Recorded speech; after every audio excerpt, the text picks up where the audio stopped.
There are moments in life where regret doesn't just sting, it cuts, it breaks you, and it leaves behind a wound that no apology or reversal can ever fix.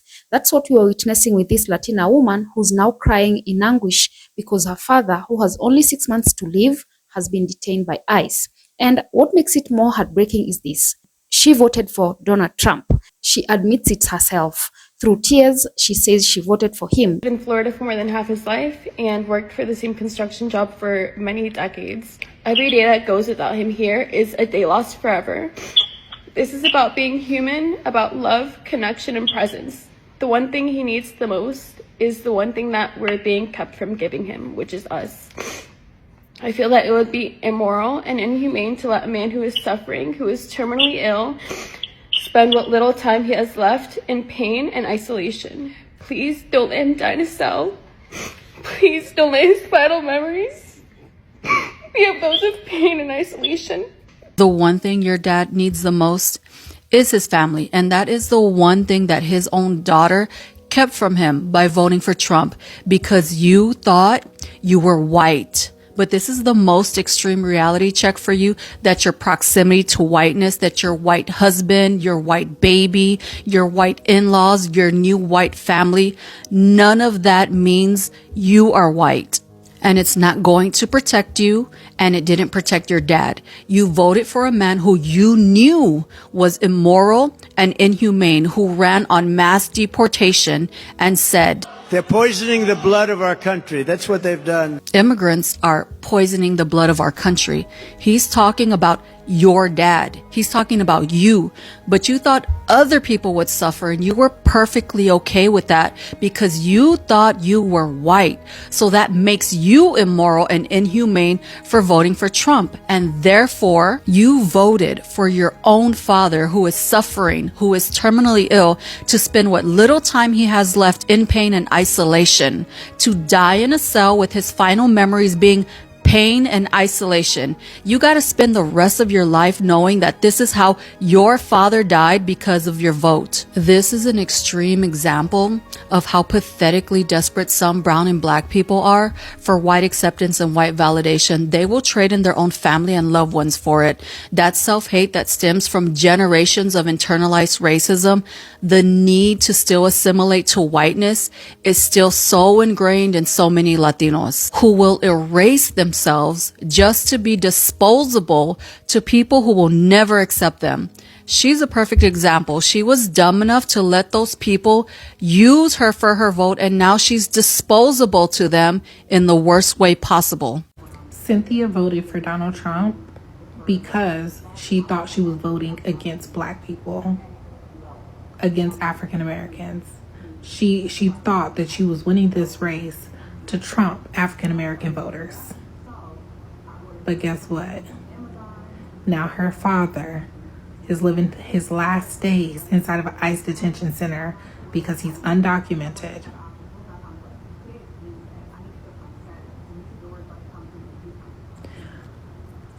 Mind-blowing, baffling.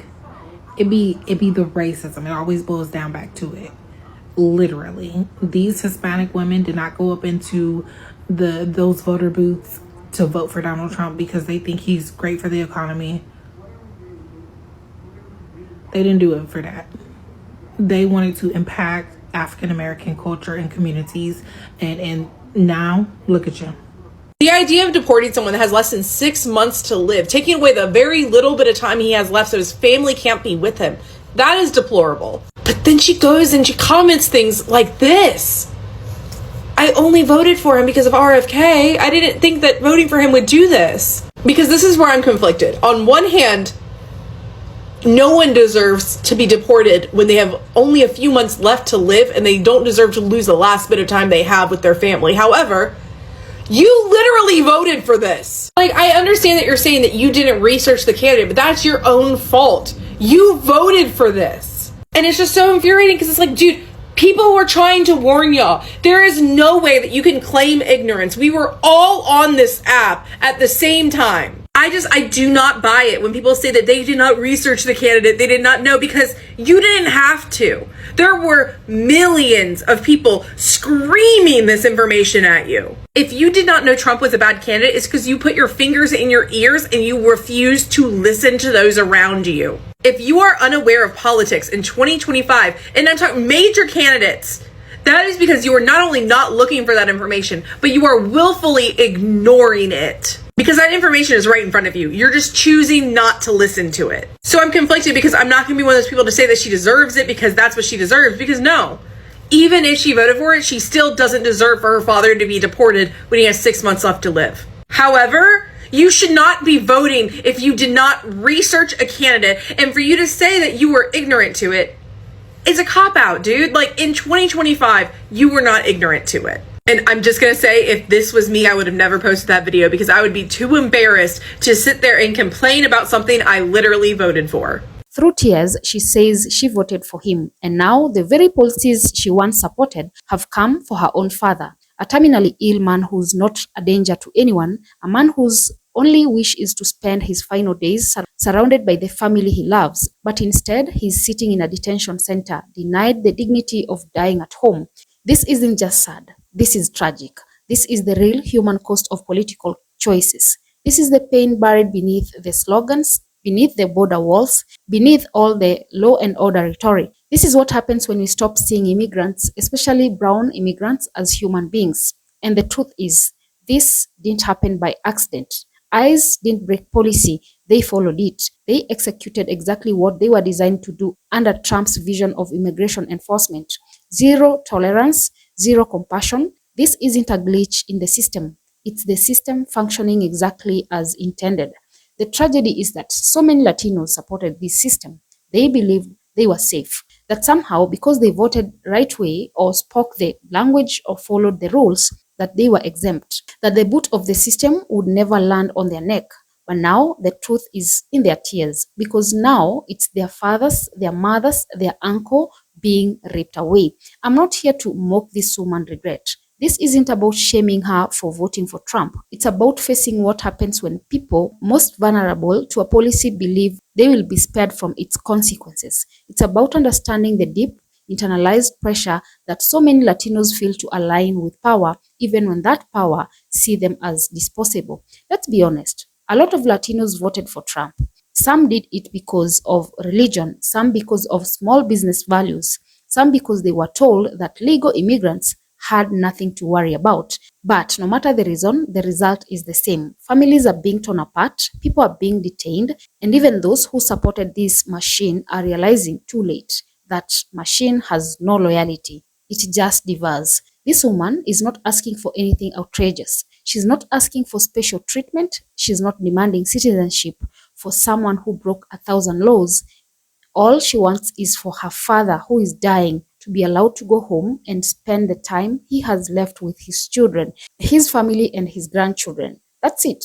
6 months. That's all he has. And even that is too much to ask. What kind of nation are we becoming when we can't find compassion for the dying, when we treat a man in his final days as threat that must be locked up and hidden away, when even the most basic request for dignity is denied?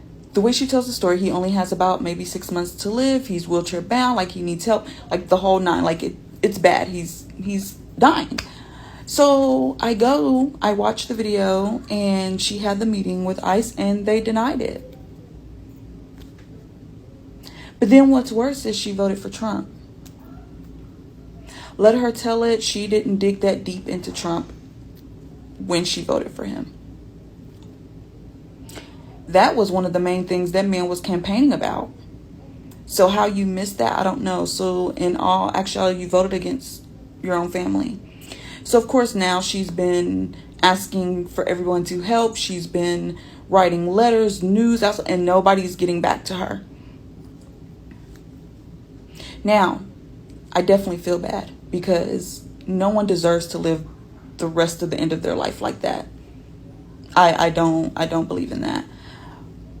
But this is what you voted for and the choices that you made, and now this is the hand that you're dealt. You didn't do homework on him on the deportation and the immigrant. I mean, I don't know what you want the people to do, to be honest. Like, you voted for that and this is where we are. Yeah. Cynthia's little sister has now spoken up about what's going on with their dad. Y'all, Cynthia is the creator on here who came out and was like, oh my gosh, my dad got being detained by ICE and he has stage 4 cancer. He has 6 months to live. Help me. She comes out. She says that she voted for Trump. Okay. She voted for Trump and now she's facing the repercussions of her vote.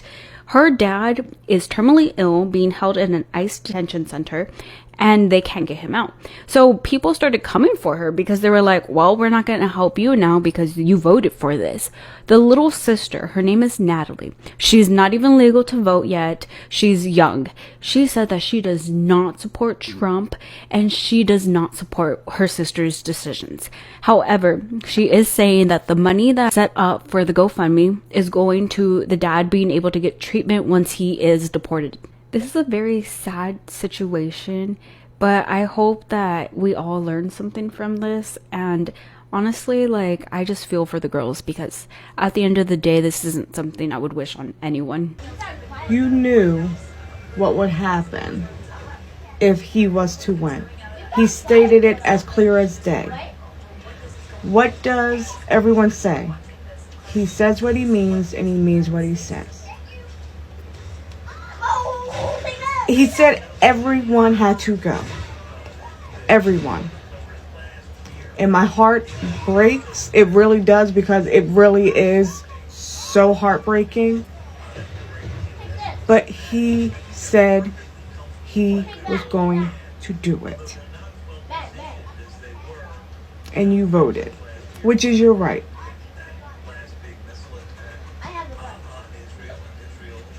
I'll tell you what kind of nation that is. It's a nation where cruelty has become the point, where inflicting pain on the vulnerable is seen as strength, where tough on immigration no longer means protecting borders, it means breaking hearts. This isn't just about this one family, this is about the thousands of families who quietly suffer, whose stories don't go viral, who never get a chance to speak up because they are too afraid or too devastated. This is about a system built on punishment, not policy, one spectacle, not safety.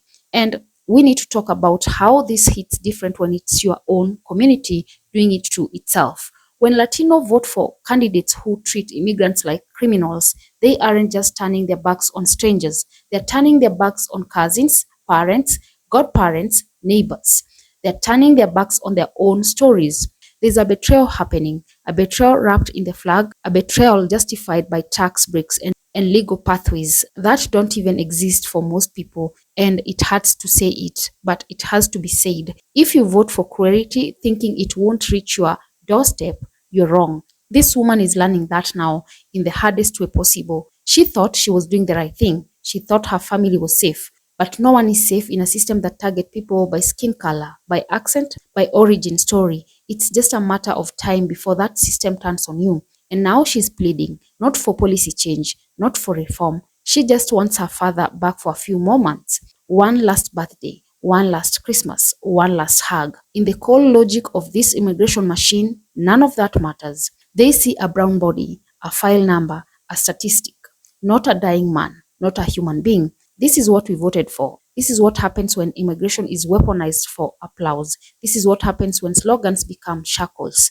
This is what happens when we believe we are the exception until the rule comes crashing down. Well, guys, drop a comment. Let me know what your thoughts are. And also remember to subscribe, like, and share as well. And until next time, bye-bye.